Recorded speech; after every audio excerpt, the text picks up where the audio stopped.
Baruch atah Yahweh Eloheinu melech haolam, asher bahar banu mikol amim, beratan lanu et torato, Baruch atah Yahweh noten haTorah, beshem Yeshua HaMashiach. Bendito eres tú, Yahweh, nuestro Elohim, Rey del universo, que nos apartas de entre todos los pueblos de la tierra para otorgarnos instrucción. Bendito seas, Yahweh, dador de la instrucción. En el nombre de Yeshua, el Mesías, Toda Rabá, muchas gracias. Amén y amén. Vamos a compartir un tema que tiene que ver mucho con el pensamiento del judaísmo en cuanto a Yeshua. Vamos a hablar sobre esa maldición puesta sobre el linaje de Jeconías, la cual el judaísmo como religión, el judaísmo contemporáneo, declara y cita para descalificar a Yeshua como el Mesías. Entre algunos puntos, y asimismo también vamos a hablar sobre el nacimiento virginal del Mesías, el cual ellos dicen que no es válido. Vamos a investigar qué es lo que la Torá y el Tanaj tienen que decirnos concerniente a todos estos asuntos. También qué es lo que nos dicen los escritores del Talmud y otras autoridades y fuentes rabínicas sobre estos temas. Vamos a ir primeramente al versículo del Tanaj en Jeremías 22, verso 30, ¿sí? Tal cual como está escrito en el Tanaj, dice: Koamar Yahweh, kidvu et haish hazeh, ariri gever lo itzlach beyamav, ki lo itzlach mizaro, ish yoshev al kiseh David, umoshel od viuda. Así dijo, así ha dicho Yahweh: escribid lo que sucederá a este hombre privado de descendencia, hombre a quien nada próspero sucederá en todos los días de su vida. Porque ninguno de su descendencia logrará sentarse al kiseh David, dice, sobre el trono de David, ni reinar sobre Judá. Entonces, digamos que esta es una maldición de tres aspectos que declara que Jeconías moriría sin hijos, que él no prosperará y que su descendencia finalmente dice no prosperará en el trono de David.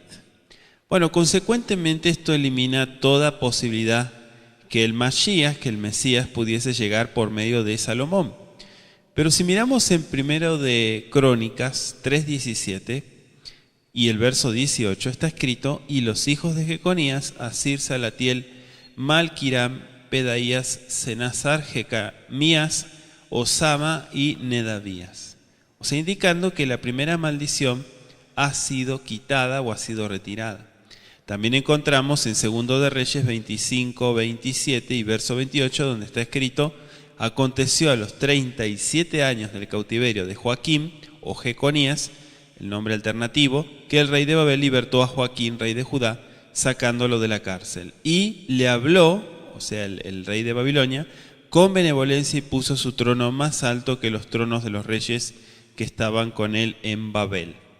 Entonces, aquí nos indica que la segunda maldición que fue levantada contra él fue retirada también. En el Talmud, en Yalkut, en ese tratado, en esa sección se explica el retiro de estas maldiciones de esta manera. Nabucodonosor tomó a Joaquín y lo puso en prisión. Dice el Talmud: el concilio religioso judío se reunió para considerar este asunto porque temían que el reino de David llegara a su fin, de quien está escrito: su descendencia será para siempre y su trono como el sol delante de mí. Eso está en el Salmo 89:36. Bueno, dice el Talmud en este tratado qué es lo que podemos hacer para ayudar para que las Kitvei HaKodesh, las Sagradas Escrituras, se puedan cumplir. Dice el Talmud: iremos y le suplicaremos a la institutriz, y la institutriz suplicará a la reina, y la reina al rey.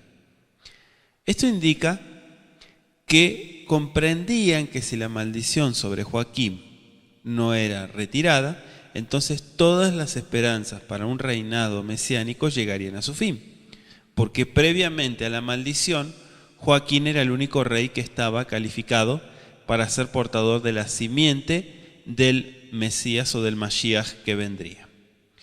Entonces, en Yalkut continúa ahí el Rabbi Shabtai, quien dijo: Joaquín no dejó la prisión hasta que se arrepintió por completo y Elohim le perdonó sus pecados.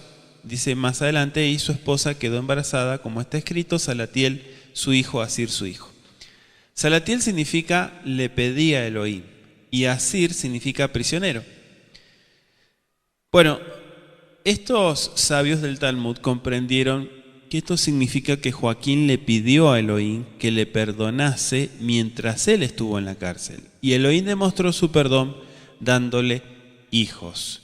Como consecuencia, nuestro pueblo, al retornar de Babilonia, nombró a Joaquín para que fuese su príncipe.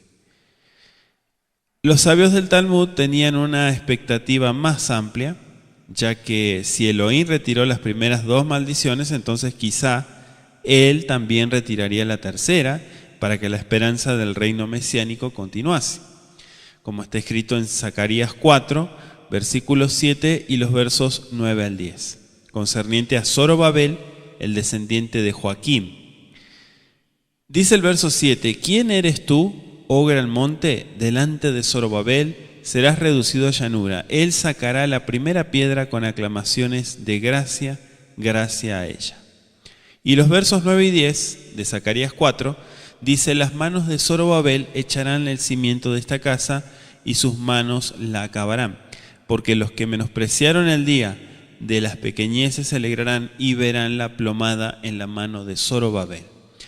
Fíjese, mostrando que aunque la tercera maldición aún no había sido retirada, el pueblo y los sabios del Talmud, a la luz de la cancelación de las anteriores 2 maldiciones, aún tenían la esperanza de que quizás la tercera sería retirada también. Esto está respaldado por 1 de Crónicas, capítulo 3, versículos 19 al 24. Ahí se refleja la única genealogía preservada y registrada después de la muerte de Zorobabel, siendo esta la misma genealogía de Zorobabel. Leemos en 1 de Crónicas 3, verso 19 al 24, que dice, los hijos de Pedaías fueron Zorobabel y Simeí, y los hijos de Zorobabel fueron Mesulam y Ananías, y Selomit fue su hermana, Azuba, Oel, Berequías, Asadías, Jusabeset, 5. Los hijos de Ananías fueron Pelatías y Jesaías, los hijos de Refaías, los hijos de Arnán, los hijos de Abdías, los hijos de Secanías. Los descendientes de Secanías fueron Semaías, y los hijos de Semaías, Hatús, y Gas, Barías, Nearías y Zafat, 6. Los hijos de Nearías fueron Elioenai, Ezequías y Azricam, 3. Los hijos de Elioenai fueron Obadías, Eliasib, Pelaías, Acub, Johanán, Delaías y Anani, 7. Entonces, esto nos indica 2 cosas. Primero, que la ausencia de cualquier otra genealogía fuera de la de Zorobabel después de su muerte demuestra que no existió ninguna expectación para el linaje mesiánico por medio de ningún otro descendiente de Salomón. Y segundo, que la preservación de 6 generaciones de la genealogía de Zorobabel después de su muerte nos demuestra claramente la continuidad de la esperanza de nuestro pueblo y de los sabios también del Talmud en la llegada del Mesías a través de este linaje, a pesar de la maldición, creyendo por tanto con total certeza que de la misma manera que Elohim retiró las primeras 2 maldiciones, Él va a retirar también la tercera.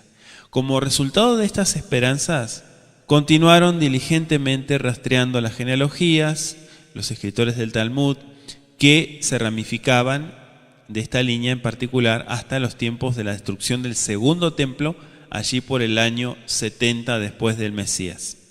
Y como es evidente, aún hoy en día, ningún descendiente de este linaje nunca subió al trono de David. En el Talmud, en Sanedrín 96b al 99a, está declarado: el mundo sufrirá 6.000 años y en el milenio siguiente será destruido. Esto es, los enemigos de Elohim serán destruidos, de lo cual está escrito: solo Yahweh será exaltado en aquel día. Como en cada 7 años en el año de remisión, entonces de los 7000 años del mundo, el séptimo milenio será los 1000 años de remisión para que Elohim solo sea exaltado en aquel día. Esta enseñanza es la conclusión a la que llegaron los sabios de la antigüedad, declarando por tanto que el séptimo milenio será diferente de los otros. En el Midrash Rabbah sobre Bereshit 98.3 está declarado: el mundo está destinado para 6000 años, 2000 años vacíos sin Torah, 2000 años con Torah y 2000 años en tiempos mesiánicos. Y en Sanedrín 97a y b dice que en el tercer milenio, que le sigue a los 2000 años mesiánicos, el séptimo milenio, la resurrección de los muertos ocurrirá, como está declarado en Oseas 6, 1 y 2, que dice así: venid, volvamos a Yahweh, pues Él nos ha desgarrado y nos sanará, nos ha herido y nos vendará. Nos dará vida después de 2 días, al tercer día nos levantará y viviremos delante de Él. Esta expectativa del reino mesiánico después de 4000 años, primeramente fue debida a la profecía de Daniel, el cual predijo la venida del Mashiach y la muerte del mismo. Como consecuencia de esa profecía, me refiero a las 70 semanas, es que se situaron la venida esperada del Mashiach, según el Talmud, en la primera mitad del primer siglo. Como fue declarado por el rabí Moshe Abraham Leví, he examinado e indagado todas las Sagradas Escrituras y no he encontrado el tiempo claramente fijado para la venida del Mashiach, excepto, dice el Talmud, en las palabras de Gabriel el profeta al profeta Daniel, las cuales están escritas en el 9º capítulo de la profecía de Daniel. También el Targum de los profetas, Megilá 3a, está declarado: y la voz del cielo salió y exclamó: ¿quién es aquel que ha revelado mis secretos a la humanidad? Él siguió indagando la revelación por el Targum del significado interno de la geografía, pero una voz del cielo salió y dijo: basta. ¿Y cuál fue la razón? Porque la fecha del Mashiach estaba señalada en él. La profecía de Daniel también declara que el templo sería destruido en algún momento, como está declarado también en Nazir 32b, donde Rabí Yosef habla concerniente al tiempo del segundo templo. Si yo hubiera estado allí, dice el escrito, les habría dicho: no está escrito el templo de Yahweh, el templo de Yahweh, el templo de Yahweh son estos, lo cual apunta a la destrucción del primer y segundo templo, quedando de acuerdo que ellos conocían que sería destruido. Pero ¿conocían ellos cuándo esto debía de ocurrir? Rabbi Abaye responde: ¿no conocían ellos cuándo? ¿No está escrito 70 semanas de años? ¿Están determinados para el pueblo y para la santa ciudad? Esto también está en Yalkut, volumen 2, página 79d, y dice que esta profecía de Daniel era la que revelaba el cronometraje de la venida del Mashiach y de la destrucción del templo. Y claro, concerniente a las dos perspectivas del Mashiach, una es Ben Yosef y la otra es Ben David. Rabbi Yoshua bar Levi declara en Sanedrín 98a, el versículo del Talmud dice: he aquí, con las nubes del cielo venía uno como hijo de hombre, y se refiere a Daniel 7:13. Y el otro versículo dice: humilde cabalgando sobre un asno, refiriéndose a Zacarías 9:9. Si es que somos dignos, el Mashiach vendrá sobre las nubes del cielo. Si es que somos indignos, Él vendrá humilde y cabalgando sobre un asno. El hecho que nos ha sido permitido solamente construir el templo en el tiempo cuando nosotros, como nación, éramos merecedores, y que Elohim permitió que nuestro templo fuera destruido cuando éramos indignos, indica que la destrucción del templo mencionada por Daniel, el profeta, sería el resultado de la indignidad de nuestra parte. También en Sukkah 51a está declarado: el Mashiach que desciende de Yosef aparecerá primeramente para traer salvación al pueblo hebreo. Sin embargo, él será muerto y la completa redención se llevará a cabo solamente a través del Mashiach que desciende por David. Y continúa aclarando, en el periodo del Mashiach, descendiente de Yosef, la muerte y el pecado seguirán existiendo, pero el periodo del Mashiach, que desciende de David, liderará en un nuevo orden natural en el cual la muerte y el pecado no tendrán lugar. Fíjese usted el pensamiento judío en cuanto al rabinismo, ¿no? En cuanto a todos estos puntos que tienen que ver con el estudio del Tanaj y el por qué se descalifica de alguna manera al Mesías de Israel, Yeshua, mostrando que entendieron que el Mashiach ben Yosef aparecerá primero y será muerto, y que el Mashiach ben David aparecerá después, y que bajo el Mashiach ben Yosef el pecado y la muerte tendrían que continuar existiendo en el mundo, pero que bajo el Mashiach ben David le seguirá un mundo donde el pecado y la muerte no existirán. También está escrito en Génesis 49:10, no será quitado el cetro de Judá, ni el dador de la Torá de entre sus pies, hasta que venga Shilo, y a él será la obediencia de todos los pueblos. Shilo sabemos que está refiriéndose al Mashiach. El Targum Onkelos declara el significado de esto como a continuación: la transmisión del dominio no cesará de la casa de Judá. El Targum Onkelos declara el significado de esto. Dice, la transmisión del dominio no cesará de la casa de Judá, ni los escribas de entre sus hijos por siempre hasta que venga el Mashiach. El Targum Yerushalmi del mismo modo declara, reyes no cesarían de la casa de Judá hasta la venida del rey Mashiach, a quien todas las autoridades de la tierra se subordinarán, dice. Y en Sanedrín 98b dice que el mundo fue creado para el bien del Mashiach. ¿Cuál es el nombre de Mashiach?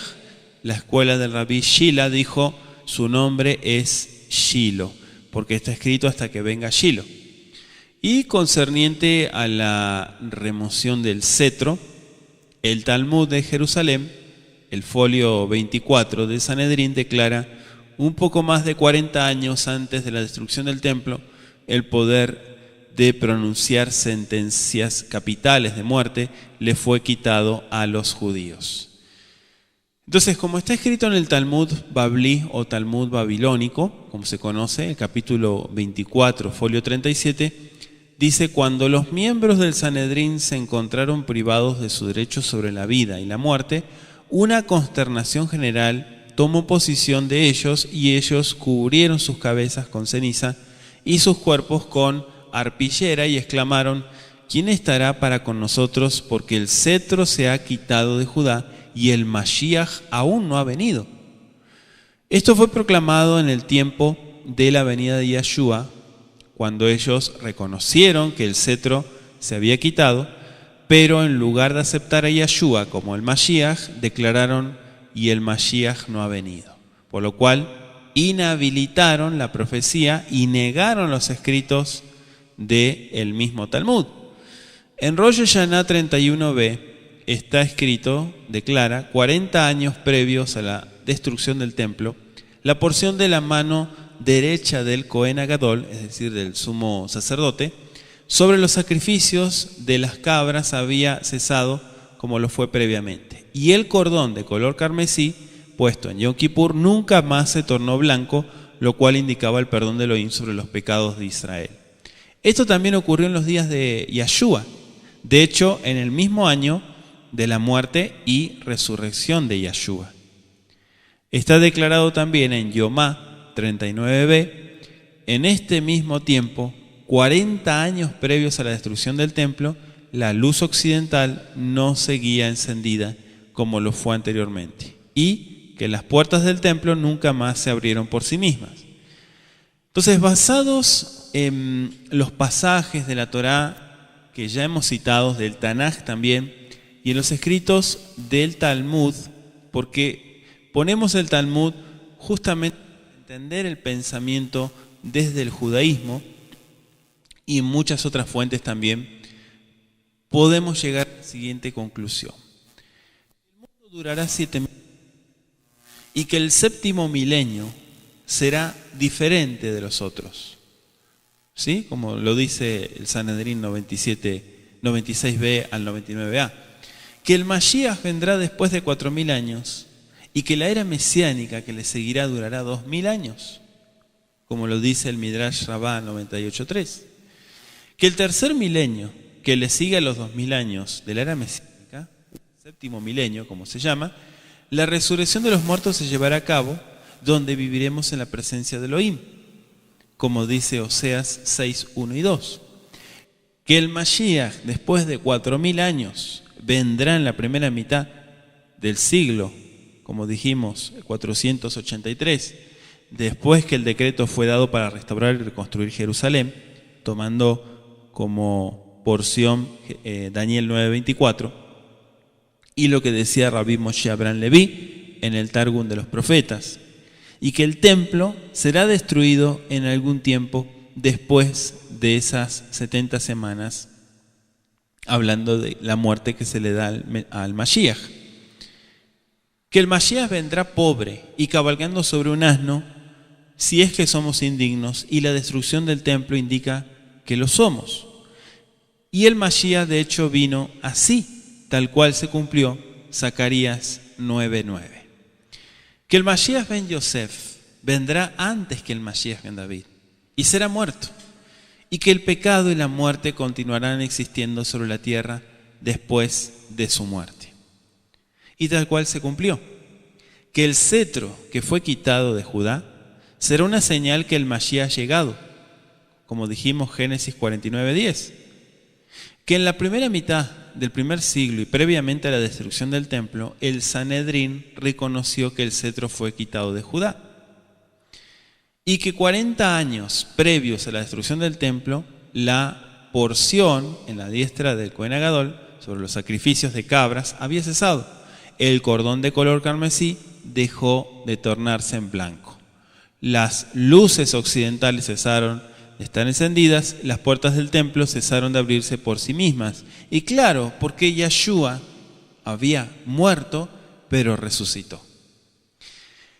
De acuerdo a todos estos escritos de la Torá, del Tanaj y de las otras fuentes judías como el Talmud y demás, el Mashiach debía venir en la primera mitad del siglo, en el tiempo en que el cetro fue quitado de Judá y previamente a la destrucción del segundo templo. Que él sería muerto, que el pecado y la muerte seguirían en el mundo después de su muerte y resurrección, y que la resurrección de los muertos ocurrirá 2000 años después. Las evidencias para apoyar que estas cosas han ocurrido son que el Sanedrín, en la primera mitad del primer siglo, admitió que el cetro fue quitado, como ya lo hemos dicho, como una señal que el Mashiach había llegado. En los años 30, 40 años previos a la destrucción del templo, y en el tiempo de la muerte de Yeshua, el cordón de color carmesí nunca más se volvió blanco, y la porción de las cabras vino a la izquierda en lugar de la derecha. Las luces occidentales dejaron de brillar y las puertas del templo nunca más se abrieron por sí mismas. En los 70 años después de Mashiach, el templo fue destruido como Daniel profetizó que sucedería después de las 69 semanas o los 483 años. Fueron completados y por lo tanto ocurriría después que el Mashiach debía de venir. Pero si Mashiach no ha venido aún en el primer siglo después del Mesías, ¿no? Como Daniel profetizó que vendría y como los sabios del Talmud creyeron y afirmaron que vendría, entonces Daniel sería un falso profeta, como está escrito en Deuteronomio 18, 20 al 22, que dice que el profeta que tuviere la presunción de hablar palabra en mi nombre a quien yo no le he mandado hablar, o que hablar en nombre de dioses ajenos, el tal profeta morirá. Y si dijeres en tu corazón, ¿cómo conoceremos la palabra que Yahweh no ha hablado? Si el profeta hablara en nombre de Yahweh y no se cumpliere lo que dijo, ni aconteciere, es palabra que Yahweh no ha hablado. Con presunción le habló el tal profeta, no tengas temor de él. Pero usted y yo sabemos muy bien, al igual que los sabios del Talmud, todos sabemos que Daniel no era un falso profeta. Y sí, fue un profeta verdadero, Todos sabemos que lo fue. Por lo tanto, Mashiach ha venido. Y esto sucedió en esa época, ¿sí? Como fue profetizada. Pero muchos dicen que Yeshua no fue el que vino. Entonces, ¿quién fue? Tenemos que aclarar a esta altura que no existe un individuo en la historia de nuestro pueblo que encaje en este criterio de manera mejor que Yeshua Nazaret. Yeshua de Nazaret. De hecho, ningún otro siquiera se acerca. Toda la descalificación de Yeshua como el Mashiach que el pueblo presenta parece estar basada casi en la totalidad de la maldición de Jeconías, como decíamos, y en la profecía del nacimiento virginal. Referente a estos dos puntos, tenemos que aclarar que el linaje presentado en Mattai 1:16 no proclama a Yosef como el padre biológico de Yeshua, sino solo como el esposo de Miriam. Y esto está en perfecta armonía con lo de la maldición de Jeconías. Por consiguiente, esta maldición sobre la línea sucesoria de Jeconías no desaprueba a Yeshua como el Mashiach. Por el contrario, para que esto fuese una evidencia en contra de Yeshua como el Mesías, este pasaje debiera proclamar que Yosef engendró a Yeshua, lo cual claramente este pasaje evita proclamar. Punto número 2. Los argumentos en contra de Yeshua asumen que el Todopoderoso nunca consideraría o sería capaz de producir un nacimiento virginal. Y también ignora que Bereshit 3.15, Génesis 3.15, declara que el Mashiach vendrá de la simiente de una mujer, pero nunca declaró que él vendrá de la simiente de cualquier hombre fuera de Abraham, de quien Miriam, la madre de Yeshua, fue descendiente. Entonces, del mismo modo, Yeshua es referido solo como Ben Yosef. Y a eso es lo que vamos. O sea, en conexión del linaje de Miriam entregado en Lucas 3.23. Pero no según la línea de Yosef, la cual contiene la maldición. Esto nos deja con el tema si es que Elohim es capaz de producir un nacimiento virginal y si la palabra alma hebrea en realidad significa virgen o no. Porque si Yosef no engendró a Yeshua y Miriam no fue una virgen, entonces ella debía ser una adúltera o una prostituta. Y yo no me atrevería a acusar a una persona de pecado sin tener pruebas concretas, aunque esté muerta. Sin embargo, concerniente a la palabra alma, está declarado en Isaías 7:14 al 16 que una alma concebirá y tendrá un hijo. Y que eso se nos presentaría como una señal.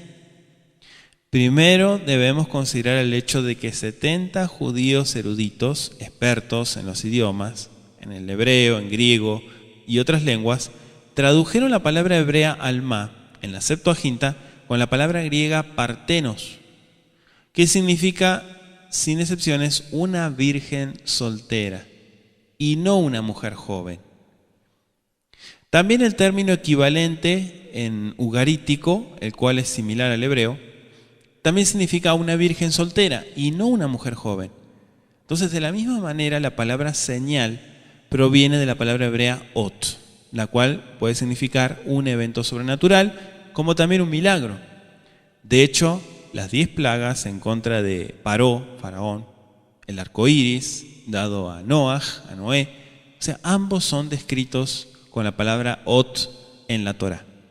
Por supuesto, no es ningún milagro para una joven mujer dar a luz un hijo, pero sí es un milagro para una virgen dar a luz un bebé. Del mismo modo, concerniente a este mismo pasuk, algunos sabios pensaron en un tiempo que esta profecía estaba relacionada con el rey Ezequías, pero fue descartado porque la profecía fue dada 9 años después de que el rey naciera. Creer en el Mashiach no es un concepto cristiano, sino un concepto hebreo, judío, que fue robado y retenido por los gentiles, por los paganos. De hecho, mucho pueblo judío sabe y reconoce que Yeshua es el Mesías, pero no pueden entender o llegan a la idea de que aceptar a Yeshua es volverse cristiano. Y eso es un error, porque la Biblia nos dice eso. Pero ¿y Yeshua? ¿Yeshua fue todo lo que la Torá y el Tanaj han dicho que sería el Mashiach en lo referente a Ben Yosef y por encima de todo lo que los sabios pensaron que él sería? Asimismo, si la maldición de Jeconías fue en verdad un argumento sincero de parte del pueblo de Israel, el pueblo judío, entonces ellos no continuarían hasta el día de hoy buscando a un hombre del linaje de David para que sea su rey Mashiach. No es sabio limitar el poder del Todopoderoso o limitar al Todopoderoso en una caja insinuando que él no pudo o no haría que una virgen diera a luz un hijo. Especialmente cuando Jeconías, el único de cuyo linaje podía venir el Mashiach, tenía una maldición sobre sí, creando una situación que solo podía ser anulada a través de la cancelación de la maldición o por medio de un nacimiento virginal.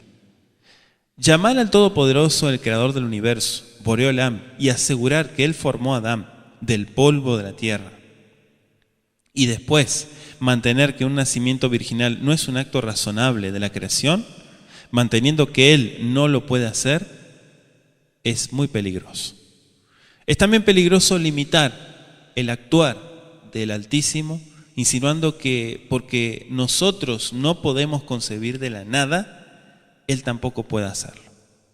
De la misma manera, es también peligroso para nosotros asumir que porque no podamos realizar algo de determinada manera, el Todopoderoso, fíjese, el todo lo puede, tampoco lo pueda realizar. Nuestros pensamientos limitados, caminos, habilidades, no deben ser comparados a los ilimitados, incomprensibles pensamientos, caminos, habilidades de nuestro Creador. Si es usted de los que argumentan de esta manera, usted está insultando al Todopoderoso. Permítame decírselo, ya que usted está negando su misma esencia, todopoderoso. Y todo por sus prejuicios a no confesar que un nacimiento virginal es posible para Yahweh. Imagínese. Nosotros, como humanos, en los últimos 15 años tuvimos la habilidad de realizar implantes, fertilizar óvulos en el útero de una mujer virgen y exitosamente embarazarla. ¿Y usted cree que el Todopoderoso no puede? Los rabinos de estos días necesitan seriamente reconsiderar sus posiciones sobre este último asunto. Luego está la profecía dada a Daniel, Daniel 9, 24 al 27, la cual describe la obra que haría Yeshua, pero de una manera precisa. Cuando usted lea esto, recuerde también que no solo describe la primera venida de Yeshua de manera precisa, pero si el Mashiach no ha venido, entonces Daniel es un falso profeta. Y si Daniel no es un falso profeta, sino verdadero, entonces el Mashiach sí ha venido. Por lo tanto, lo verdaderamente correcto y acertado es aceptarle a él como Mashiach. Dice Daniel 9, 24 al 28, 70 semanas están determinadas sobre tu pueblo y sobre tu santa ciudad para terminar la prevaricación y poner fin al pecado y expiar la iniquidad, para traer la justicia perdurable y sellar la visión y la profecía y ungir al santo de los santos. Sabe pues y entiende que desde la salida de la orden para restaurar y edificar a Jerusalén hasta el Mashiach príncipe habrá 7 semanas y 62 semanas. Se volverá a edificar la plaza y el muro en tiempos angustiosos. Y después de las 62 semanas se quitará la vida al Mesías, mas no por sí, y el pueblo de un príncipe que ha de venir destruirá la ciudad y el santuario, y su fin será con inundación, y hasta el fin de la guerra durarán las devastaciones. Entonces fíjese que estas cosas son solo una breve descripción de Yeshua y podrían ser fácilmente escritas respaldando el concepto del Mashiach, aún fuera del Talmud, y en respuesta al concepto actual del judaísmo ortodoxo, judaísmo rabínico. No podemos rechazar a Yeshua como el Mashiach basándonos en una corrupta presentación de su mensaje y de su enseñanza por los cristianos. De hecho, no es ni siquiera el reconocimiento de Yeshua como el Mashiach donde los cristianos han errado, sino más bien en la comprensión de sus enseñanzas. Ya que el cristianismo mantiene la errónea creencia que Yeshua abolió la Torá clavándola en la cruz, dicen ellos. Incluso manteniendo que el Todopoderoso de Israel impuso dos formas de camino. Uno estricto y justo para los judíos, el cual ellos proclaman como legalista, y otro misericordioso y sin pecado para ellos mismos, el cual ellos le llaman la gracia. Esto es una blasfemia, es un tremendo y terrible error. Pero en cuanto a nosotros, nuestro gran y terrible error, por las consecuencias salvíficas, es fallar en reconocer a Yeshua como el maestro de la Torá, como el Mashiach de Israel. Recuerde que dice la Escritura, a la Torá y al testimonio de Yeshua. Si no dijeren conforme a esto, es porque no les ha amanecido. Vaya conmigo a Isaías, capítulo 8, versículos 16 al 20. Dice así: ata el testimonio, sella la Torá entre mis discípulos. Aguardaré a Yahweh, que esconde su rostro de la casa de Jacob. Sí, a él esperaré. He aquí, yo y los hijos que Yahweh me ha dado, estamos por señales y prodigios en Israel, de parte de Yahweh de los ejércitos que mora en el monte de Sión. Y cuando os digan, consultad a los medium y a los adivinos que susurran y murmuran, decid, ¿no debe un pueblo consultar a su Elohim? ¿Acaso consultará a los muertos por los vivos? A la Torá y al testimonio. Si no hablan conforme a esta palabra, es porque no hay para ellos amanecer. Y pasarán por la tierra, oprimidos y hambrientos, y sucederá que cuando tengan hambre, se enojarán y maldecirán a su rey y a su Elohim, volviendo el rostro hacia arriba. Después mirarán hacia la tierra y aquí, tribulación y tinieblas, lobreguez y angustia, y serán lanzados a la oscuridad. Apocalipsis 12, verso 17, dice así: entonces el dragón se enfureció contra la mujer y salió para hacer guerra contra el resto de la descendencia de ella, los que guardan los mandamientos de Yahweh y tienen el testimonio de Yeshua. Por último, Apocalipsis 14:12 dice: aquí está la perseverancia de los santos que guardan los mandamientos de Yahweh y la fe de Yeshua el Mesías.